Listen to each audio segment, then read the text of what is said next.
সুপ্রিয় কৃষক ভাইরা, এখন যে ধানের পরিচর্যা এটা অনেক কৃষক ভাইরাই জানে না। তো কিছু ভুল করলে আপনার ধানের ফলন 10 থেকে 15 বা 20% কমে যাবে। তো এই ভুলগুলো কি কি আমাদের কৃষক ভাইরা করে সেটাই আজকে আলোচনা করব।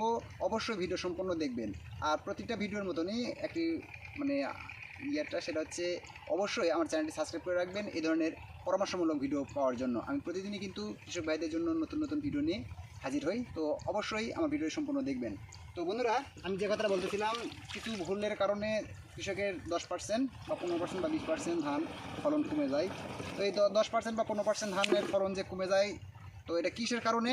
কারণ একই পাশাপাশি জমি সার ওষুধ সবই ব্যবহার করতেছেন, তো তারপরেও দেখা যাচ্ছে পাশাপাশি আলের ধানের চাইতে আপনার ধান ফলন হচ্ছে না।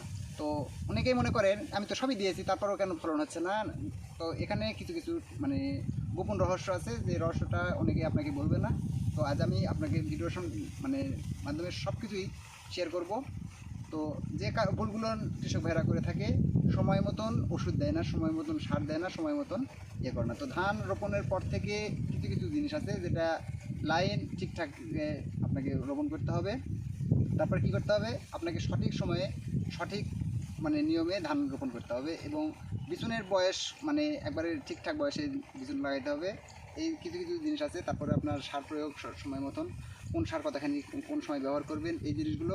তারপরে আপনার কোন ওষুধ কখন ব্যবহার করবেন, কোনটা আগে কোনটা পরে, এই জিনিসগুলো আপনারা অনেকেই ভুল করে থাকেন। তো অবশ্যই ভিডিওটি সম্পূর্ণ দেখবেন, তাহলে বুঝতে পারবেন কখন কি দিতে হবে। তো আমি বলি, সেটা হচ্ছে যখন আপনি জাত নির্বাচন করবেন তখন অবশ্যই আপনাকে জাতটা নির্বাচন করতে হবে খুবই ভালো জাতের এবং ভালো মতো বিচন।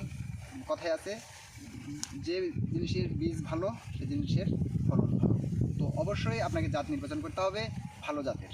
আর আরেকটা সেটা হচ্ছে বিচন আপনি যখন রোপণ করছেন, রোপণ করার 20 থেকে 25 দিন বা 30 দিনের মধ্যেই আপনাকে ধান রোপণ করে দিতে হবে।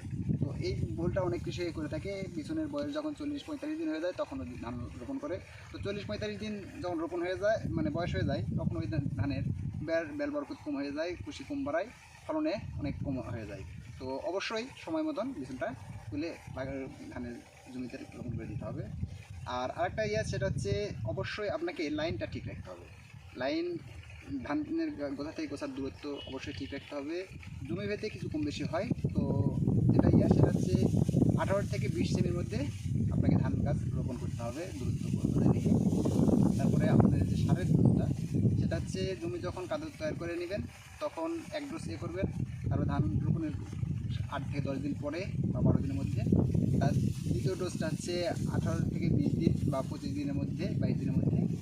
আর আপনার তৃতীয় যে ডোজটা সেটা হচ্ছে জাতভেদে 45, 49 বা 55 দিনের মধ্যে আপনাকে কমপ্লিট করে দিতে হবে। অর্থাৎ কায়স্তর অবস্থায় ধানের সার করে কমপ্লিট করতে হবে। আর আজ আমি যেটা করতেছি সেটা হচ্ছে মাজরা পোকা। তো এই মাজরা পোকা সম্পর্কে বলতে গেলে অনেক কথা বলতে হয়। তো মাজরা পোকা সম্বন্ধে অত বেশি না করে আমি বলতেছি, সেটা হচ্ছে মাজরা পোকার ডোজটা আপনাকে প্রথম ডোজটা কমপ্লিট করতে হবে 15 থেকে 20 দিনের মধ্যে।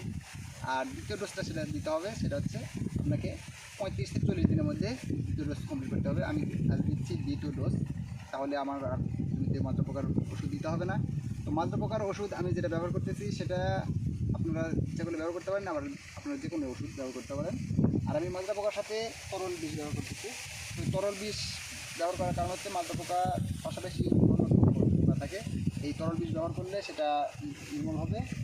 আর যদি আপনার জমিতে দেখেন যে বাদামি কালার চলে আসছে, এই সময় আমি স্টার টপ ছত্রাকনাশক হিসাবে এটা খুবই ভালো অবশ্যই এটা নাশক দিয়ে দেবেন।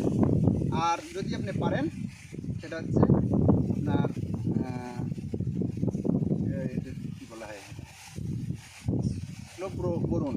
এই বোরনটা আপনার ধানের ফলন বৃদ্ধিতে খুবই কাজ করবে। সেটা হচ্ছে দানা পুষ্ট করার ক্ষেত্রে খুবই ভালো কাজ করবে। এই জিনিসগুলো ব্যবহার করলে আপনার ধানের ফলন অনেকাংশেই বেশি হবে, যেটা বলা হয় 18 থেকে 20% বা 25%। বন্ধুরা, অবশ্যই